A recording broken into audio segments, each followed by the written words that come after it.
A. Pertumbuhan ekonomi. Pertumbuhan ekonomi berperan penting sebagai tolak ukur untuk mengetahui kondisi perkembangan perekonomian suatu negara. Apa yang dimaksud pertumbuhan ekonomi? Untuk memahaminya, simak uraian berikut dengan seksama. 1. Pengertian pertumbuhan ekonomi. Terdapat beberapa pengertian pertumbuhan ekonomi, di antaranya pengertian yang dikemukakan oleh Simon Kuznets. Pertumbuhan ekonomi menurutnya adalah bagaimana suatu negara mampu meningkatkan output produksi ekonomi yang diiringi dengan penyesuaian ideologi. Kemudian, Boedino mengemukakan bahwa pertumbuhan ekonomi adalah proses kenaikan output per kapita dalam jangka panjang sehingga dengan pertumbuhan ekonomi dapat mengukur prestasi dari perkembangan suatu perekonomian dari suatu periode ke periode lainnya. Pengertian lain dari pertumbuhan ekonomi yaitu proses perubahan kondisi perekonomian suatu negara secara berkesinambungan menuju pada keadaan yang lebih baik dalam periode tertentu atau proses kenaikan kapasitas produksi pada suatu perekonomian yang terbentuk berupa kenaikan pendapatan nasional. Adapun secara umum pertumbuhan ekonomi diartikan sebagai keadaan di mana naiknya pendapatan akibat kenaikan produksi barang dan jasa. 2. Faktor-faktor yang mempengaruhi pertumbuhan ekonomi. Menurut Sadono Sukirno, faktor yang mempengaruhi pertumbuhan ekonomi adalah sebagai berikut. A. Sumber daya alam. Kekayaan alam suatu negara meliputi luas tanah, kesuburan tanah, keadaan iklim, cuaca, hasil hutan, hasil laut, dan kekayaan barang tambang. Kekayaan alam yang dimiliki suatu negara dapat mempermudah usaha untuk mengembangkan perekonomian suatu negara, terutama pada masa-masa permulaan dari proses pertumbuhan ekonomi. Kekayaan alam yang melimpah menjadi modal suatu negara menunjang pertumbuhan ekonominya. Jumlah penduduk dan mutu tenaga kerja. Nah, jumlah penduduk yang bertambah dari waktu ke waktu dapat menjadi pendorong maupun penghambat pertumbuhan ekonomi. Kenapa? Karena penduduk yang bertambah akan memperbanyak jumlah tenaga kerja dan penambahan tersebut akan memungkinkan negara tersebut menambah produksi. Di samping itu, sebagai akibat pendidikan, latihan, dan pengalaman kerja, keterampilan penduduk akan bertambah. Hal tersebut akan meningkatkan produktivitas dan menumbuhkan pertumbuhan produksi lebih cepat daripada pertambahan tenaga kerja. Barang-barang modal dan tingkat teknologi. Barang-barang modal merupakan suatu hal yang sangat penting dalam meningkatkan pertumbuhan ekonomi. Mengapa? Karena tanpa adanya alat-alat untuk menangkap ikan dan berburu, alat-alat untuk bercocok tanam dan mengambil hasil hutan, masyarakat yang kurang maju akan menghadapi kesulitan yang lebih banyak dalam mencari makanan sehari-hari. Kemudian, pertumbuhan perekonomian akan terjadi jika ditunjang dengan teknologi yang modern. 3. Teori pertumbuhan ekonomi. Teori pertumbuhan ekonomi sebagaimana dikemukakan oleh para ahli dibagi menjadi beberapa teori sebagai berikut. A. Teori pertumbuhan ekonomi histori. Terdapat beberapa tokoh ekonomi historis yang mengemukakan teori pertumbuhan ekonomi, di antaranya Friedrich List, Bruno Hildenberg, Karl Bascher, Warner Sombart, dan W. W. Rostow. 1. Friedrich List 1789 sampai 1846. Friedrich List menyatakan dalam buku hasil karyanya berjudul Das National System der Politischen Ökonomie pada tahun 1840 bahwa perkembangan perekonomian masyarakat ditinjau dari teknik produksi sebagai sumber penghidupan dan mata pencaharian penduduknya. Tahapan pertumbuhan ekonomi menurut Friedrich List yaitu sebagai berikut. A. Masa berburu dan mengembara. Pada tahapan ini, masyarakat memenuhi kebutuhannya dengan cara menangkap hewan di hutan dan mengumpulkan makanan berupa buah-buahan. Pada tahapan ini, di kehidupan dilakukan secara berpindah-pindah atau non-modern. B. Masa beternak dan bertani. Pada tahapan ini, sudah ada kegiatan pengolahan alam untuk memenuhi kebutuhan hidupnya, yaitu beternak dan bertani. Pada tahap ini, penduduk sudah menetap. C. Masa bertani dan kerajinan. Pada tahapan ini, kehidupan masyarakat sudah lebih maju karena masyarakat tidak hanya Seandainya ada bertani, uang namun 500 juga juta yang membuat tiba-tiba kerajinan. kalian terima, D. apa yang bakal Masa kalian lakuin? kerajinan industri dan Apakah beli perdagangan. mobil baru, Pada tahap jadi ini, modal buat bikin perekonomian usaha, dinilai sudah atau maju ditabung dengan terlebih adanya dahulu? kerajinan dan Tentu penjualan jawabannya hasil macam-macam, kerajinan tapi ini. yang jelas apapun 2. pertimbangannya, pasti Bruno itu semua udah dipikirin Hildebrand, dalam-dalam. 1812 Dan itulah pertanyaan-pertanyaan yang ada di 1878. ilmu satu ini. Bruno Tapi Hildebrand meskipun erat menyatakan hubungannya, ilmu dalam ini gak bukunya cuma yang bahas soal berjudul uang, Die National tapi lebih Economy, besar The daripada Great itu. World Unzur, Kita akan belajar Kunfikir, ilmu yang pada sebenarnya tahun ngajarin untuk bikin 1848 keputusan menyatakan terbaik bahwa dari berbagai perkembangan pilihan yang ada. perekonomian masyarakat Jadi, ditinjau dari siap-siaplah cara belajar ilmu pertukaran yang ternyata atau udah tukar ada menukar sejak yang manusia digunakan ngebangun dalam peradaban. masyarakat. Sebuah Berikut ilmu yang merupakan akhirnya mempengaruhi tahapan dunia dari pertumbuhan sejarah, ekonomi menurut budaya, Bruno bahkan Hildebrand. politiknya. Ini dia A. Masa ekonomi. pertukaran dengan natura atau barter. Pada masa ini, transaksi barang dilakukan dengan cara tukar-menukar barang dengan barang. Namun, dalam perjalanannya, kegiatan perekonomian secara barter mengalami kendala, antara lain tidak memiliki standar nilai yang jelas. B. Masa pertukaran dengan uang. Pada masa ini, transaksi barang menggunakan alat yang disebut dengan uang. Uang adalah alat tukar atau alat transaksi yang diterima secara umum. C. Masa pertukaran dengan kredit atau giral. Pada masa ini, transaksi barang sudah menggunakan instrumen kredit.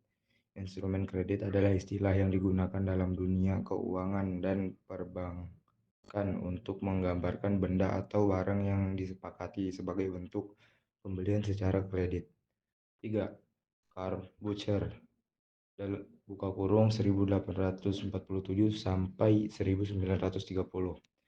Karl Bucher menyatakan bahwa perkembangan perekonomian masyarakat ditinjau dari jarak antara produsen dan konsumen, adapun tahap Ilmu ekonomi pertumbuhan sederhananya ekonomi adalah menurut ilmu Corbusier tentang pilihan. yaitu rumah tangga Manusia itu tertutup, bawaannya rumah selalu tangga ingin kota, ini, rumah ingin tangga itu, bangsa, dan banyak rumah sekali. tangga dunia. Tapi pastinya nggak Empat, mungkin Sombar, semua keinginan kita tercapai karena tentunya modal yang kita 1893 punya sampai pasti tahun terbatas.